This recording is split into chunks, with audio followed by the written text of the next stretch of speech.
अखिलेश गुप्ता। अखिलेश, क्या घटना आपके साथ हुई है, क्या मामला था पूरा? हमारे साथ घटना ये घटी, हमारा एक रिश्तेदार था, हमारे जो है ससुराल का मामा का लड़का था, वो रविकांत जो है वो यहाँ रहता था बहुत दिन से, यहाँ पढ़ाते थे लिखाते थे, बीए कर रहा था। इसके बाद कह रहा था मुझे एलएलबी करा दो, तो हमने कहा ठीक है। मैं खर्चा उठाता था, पढ़ाई लिखाई, गाड़ी मोबाइल सब लेकर के दिया। फिर यहाँ वेज बिरयानी का ठेला लगा रहा था पुराने हाईकोर्ट चौराहे पे। फिर जो है वो धीरे धीरे वही 4-5 साल से मामला चल रहा था। फिर इतने बीच में हमको लग रहा है चोरी करना घटने लगे, पैसा चोरी करना चालू कर दिया। फिर धीरे धीरे हम जान नहीं पाए। फिर बाद में आपके साथ वो आपके मतलब सहयोगी के तौर पे काम कर रहा था? सहयोगी के तौर पे काम कर रहा था। फिर उसने जो है धीरे धीरे मतलब पैसा कम होने लगा। इतने दिन चलता रहा मामला, हम जान नहीं पाए। फिर बाद में जब हमने जान पाए तो हमने उससे पूछा कि मतलब पैसा घट रहा है, अपना मोबाइल दिखाओ। फिर इसने मोबाइल कहा कल दिखाएंगे जीजा, आज नहीं दिखा पाएंगे। लॉक नहीं उसने खोला। फिर रात में वही 3:31 पर फ़ोन बंद करके भाग गया। फिर हमने जो है इसके खिलाफ 112 9 मई को भाग गया। फिर इसके लिए हमने 112 नंबर डायल किया, पुलिस को बुलाया, सूचित किया। फिर सूचना पे जो है एप्लीकेशन दी, हजरतगंज थाने पे ऑनलाइन भरा, मगर हमारी जो है कोई सुनवाई मतलब के थाना हजरतगंज, चौकी स्टेडियम और थाना प्रभारी और चौकी प्रभारी को हमने दिया। फिर जो है इन्होंने कोई हमारी सुनवाई नहीं की। इन्होंने बुलाया फ़ोन पे तो इन्होंने ये कहा कि आप RS भरे हैं तो भरते रहिए, और ये मेरा काम नहीं है, मेरा काम नहीं है, वहाँ जाइए यही सब बताते रहे। उल्टा फिर आज हो गई हैं, कम से कम 2 महीना पूरे हो रहे। कहाँ का रहने वाला है लड़का? ये जो है सीतापुर, जिला सीतापुर है, और शमशाबाद गांव का नाम शमशाबाद है, थाना सदर है इसका, महमूदाबाद। क्या सदर में भी, सीतापुर में भी आपने शिकायत की? पुलिस शिकायत की, मगर उन्होंने वहाँ बुलवाया, एक बार बुलाया, सदर थाने में बुलाया, तो इन्होंने एक बार कहा, बुलाया दरोगा जी ने, फिर उन्होंने भी कुछ नहीं किया। उन्होंने भी कहा कि मैं बुलाऊंगा। फिर इसके बाद कोई कार्रवाई मतलब नहीं करने को। 2 महीने हो गए घटना, 2 महीने हो गए, भागे हुए फिर कोई नहीं। हाँ भागे, ना वो लड़का मिल रहा, ना उसको कोई, ना घर वाले से पूछ रहे, ना कुछ कर रहे। कितना पैसा होगा, क्या जोड़ा आपने? 7-8 लाख का मामला है। फिर हमने हमारे पास 50,000 की मतलब ऑनलाइन जो हमने निकला पाई वो डिटेल निकला लिए थे। फिर ऑनलाइन जो बैंक में जो भेजा गया, तो मैनेजर ने बताया कि मतलब जब तो किस तरह से चोरी करता था, क्या आपके पास सबूत है? आप कैसे कर सकते हैं कि आपका पैसा था वो? हमारा सबूत ये है, हमारे गले से कम 600-800 जो भी निकालता हो, कैश निकालता था, कैश निकालता है। हाँ, हमारी दुकान रोज का? हाँ, रोज से निकालता हो।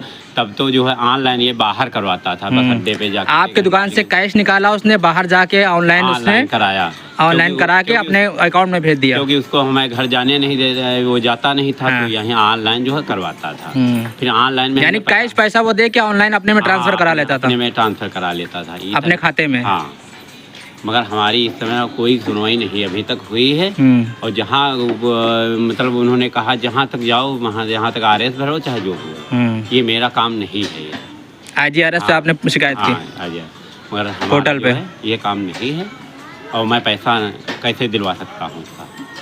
आप कोर्ट जाइए, कह रहे कोर्ट जाओ, तो हम कोर्ट कैसे जा पाएंगे ये बताइए।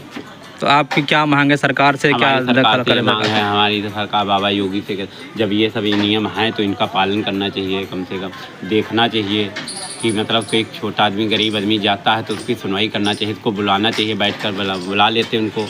मगर उन्होंने कोई कार्रवाई नहीं की इस प्रकार की।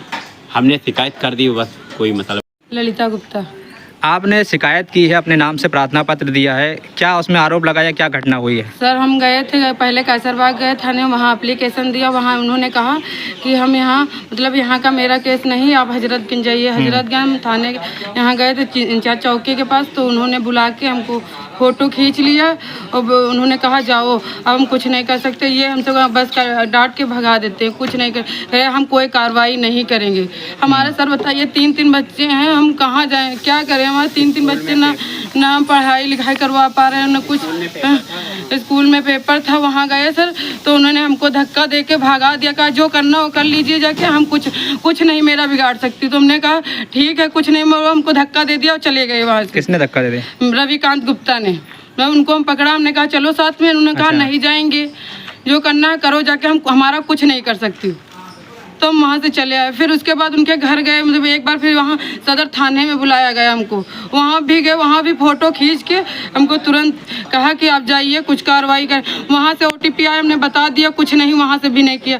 यहाँ मतलब यहाँ सदर थाने ये चौकी में गए, वहाँ भी फ़ोटो 2-3 बार बुला के खींची, बस उन्होंने भी कोई सुनवाई मेरी नहीं कर रहे सर। ये लड़का जो है आपका कौन लगता है? मामा का लड़का है सर। कितने साल से आपके पास रह रहा था? 4 साल से रह रहा था, 2.5 साल से चोरी कर रहा है। तो आप लोगों को पता कैसे चला कि चोरी कर रहा है? मतलब पैसा मेरा नहीं आया, मेरा चावल का पैसा 50,000 रुपये बाकी होगा, तो हमसे कहने लगे, तो ये कहने लगे घट रहेगा, मतलब कारोबार में घाटा होने लगा। तो हमने कहा इनका फ़ोन चेक कीजिए, तो इनके फ़ोन में गूगल पे हमने कहा खुलवाओ, तो उन्होंने लॉक नहीं खोला। फिर उसके बाद कहा सुबह खोलेंगे, फिर सुबह वो 4 बजे ही उठ के भाग गए। हमको पता है, मोबाइल 16,000 का लेके दिया, वो भी लेके चले गए। 16,000 हमको भरना है। उनके घर वाले कह रहे हैं कि मतलब हमें मालूम नहीं लगा। उनके घर वाले कह रहे हैं हमको कुछ नहीं पता। घर में नहीं, घर से भागा हुआ है? घर से भागा, इधर उधर भाग रहे हैं। हमारी कोई सुनवाई कहीं नहीं। 1076 पे कॉल की, तो उन्होंने कहा कि आपका एड्रेस गलत है। तो हमने कहा ठीक है, कोई बात नहीं। फिर हमने कहा दोबारा कॉल की थी वहाँ भी, तो वहाँ बात नहीं हुई दोबारा। हमने बहुत दौड़ा, सब कुछ किया, लेकिन कुछ नहीं, मेरी कोई सुनवाई नहीं हो रही कहीं से। तो हम क्या करें? योगी सरकार तो कह रही महिलाओं की सुरक्षा हो रही, महिलाओं के साथ कोई उत्पीड़न नहीं होगा। मेरी कोई सुरक्षा नहीं हो रही, कोई नहीं पकड़ रहा, मुलजिम भगा हुआ, कोई कार्रवाई नहीं, ना सदरपुर थाने से हो रही, ना यहाँ। आपकी FIR अभी दर्ज नहीं हुई है?